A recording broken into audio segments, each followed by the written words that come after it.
Welcome to the Female VC Lab podcast. I am Barbara Bickham. Welcome. Can you say your name in one line, your name, your title, and the name of your fund? Hi, my name is Abby Lyall, and I'm Vice President at Big Idea Ventures. Thanks, Abby. So what inspired you to become a venture capitalist? So I had a really interesting journey into venture. I have always been a venture capitalist ever since I graduated from college. It was my first job out of undergrad, and I've worked in it ever since, which is a bit of an unusual story for VC. I feel like you generally see folks that did investment banking first or consulting first and then found their way into it later. So I was a student at NYU when I first learned about venture capital. I was studying finance and computer science. I was really passionate about and interested in the tech space. And I fell into starting a company by accident. A friend and I entered a business plan competition through our school. We ended up getting a lot of introductory grant money from NYU to launch the business. And we ran the business for 2 years. And even though we failed miserably at it, we were college kids who knew nothing about running a business. We definitely made all the mistakes and learned things the hard way. But that was what really showed me that entrepreneurship was what I was passionate about, and that startups were where I wanted to build my career. And if I wasn't going to found a company yet, I wanted to work for a startup or do something that supported the building of startups and supported the startup ecosystem and helping out founders who were making that leap and taking that risk. That was the initial inspiration. Having that experience starting a company, even though we failed, even though it was rocky, was really what showed me that was the path that I wanted to pursue instead of a more conventional finance or tech career, which I think is great for a lot of people, but wasn't a great big company life, wasn't a fit for me. So when I was winding down my company, I met a founder of a venture capital fund called Quake Capital, who he was also an NYU alum. We'd known each other. They have an office in LA. So I think I met Brandon. Oh yeah, so Brandon is an NYU alum also. So I met Brandon Meyer, who's Brandon Meyer. Yes, I met him as well. Awesome, small world. Wow. Yeah. So he was an NYU alum. He graduated a few years before I did. And when we were winding down our startup, he approached me. He knew I was about to graduate, knew I wanted to do something in the startup space. And he approached me about joining the Quake team as an early employee. I joined that team as the second employee, ran our accelerator in New York for several years, worked with about 70, 75 companies across industries, and then transitioned into my role with BIV in July of 2019. So tell me a little bit about what your investment thesis is and what is the motivation behind your thesis? That's an exciting question. I love answering that question. So we're focused on solving global climate change and other big problems facing humanity and future generations by backing the world's greatest entrepreneurs. That's Big Idea Ventures investment thesis. And we're starting with food and agriculture. So super mission driven, impact focused fund. Our initial focus is food and agriculture because that's where our founding partners' backgrounds are and where our networks are and the industry where we think we can add the most value. So we have 3 different funds. The first fund is called the New Protein Fund, and it is a $50 million fund that's focused on pre-seed and seed stage investments in alternative protein. So anything you would eat in place of like meat. The Impossible Meat people. Right. I mean, isn't that an alternative protein? It is, yeah. So we count alternative protein as anything you would eat in place of meat, dairy, or seafood. So that's plant-based. So Impossible Foods is a plant-based meat. That would be an example of one. I'm not. It would be. Yeah. This is not investment advice, ladies. It is not, and we're not an investor in Impossible. So that fund is focused on pre-seed and seed stage investments. So Impossible would be too. They've raised too much money for. It wouldn't be possible to participate in that. Exactly, it would be impossible with the amount of capital we currently have. So that's the first fund, and then we have 2 additional funds. We have a fund called Generation Food. That's a larger fund, $250 million. And that is focused on innovations in food and agriculture around food waste, plastic waste, CO2 emissions, and water. Those are the four big challenges that our corporate partners and the corporates that we work with. So we have a lot of corporate investors. Tyson Foods is the anchor LP for the New Protein Fund. Our chief investment officer who runs the Generation Food Fund actually used to work for Tyson, and he came over to join us to launch that fund. So it's based around the issues that these large corporations, many of whom we work with, are facing, and providing a really great pipeline of innovation that will be able to solve challenges for those big corporations and for the food system as a whole in those four areas. So that's great. That's a later stage fund. We're focused on Series A and above investments, 10 million or more in those four key areas. And then the third fund is called Generation Food Rural Partners. It's a $125 million fund and is focused on commercializing university intellectual property related to food and agriculture. Okay.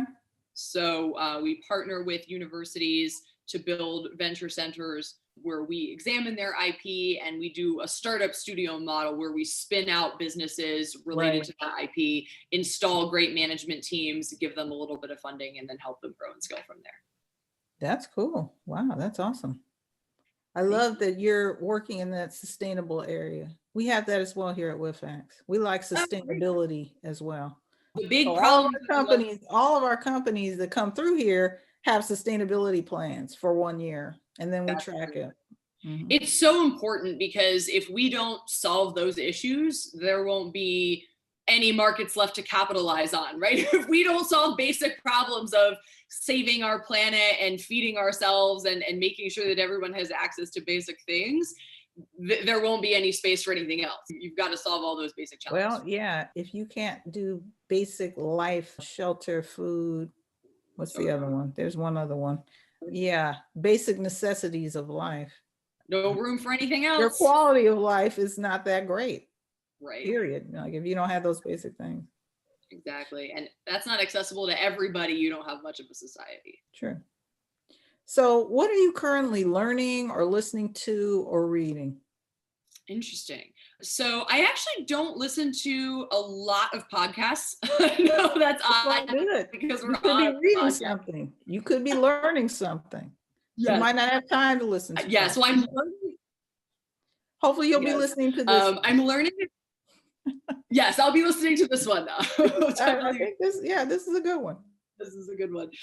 So I've been learning a ton lately about later stage due diligence just through my new work on the Generation Food Fund, while previously I've been focused on pre-seed and seed stage deals. So that's been my big learning focus area. For folks who are interested in a book recommendation about venture capital or just learning the basics of venture capital, Venture Deals by Brad Feld is the best. I recommend that to everybody. Brad Feld's book, 100%. Have to read that.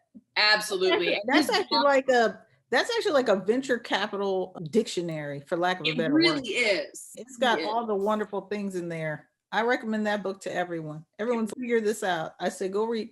And I actually recommend it to founders as well. Go read the Venture Deals book from Brad Feld. Right. It's Jason Mendelson. Read it. It's targeted at founders, I think. It is targeted. You know what? It says be smarter than the lawyers and the venture capitalists, but right. It is good to. I read the book because I went through. He had this little class, and so it went through the venture deal book, and so it actually shows you the mechanics of all the terms. But then there's the other half the venture capitalist has to learn, like how to be a real venture capitalist. So there's that part of it as well. Is the class good? I read the book. Class is excellent. That class is excellent.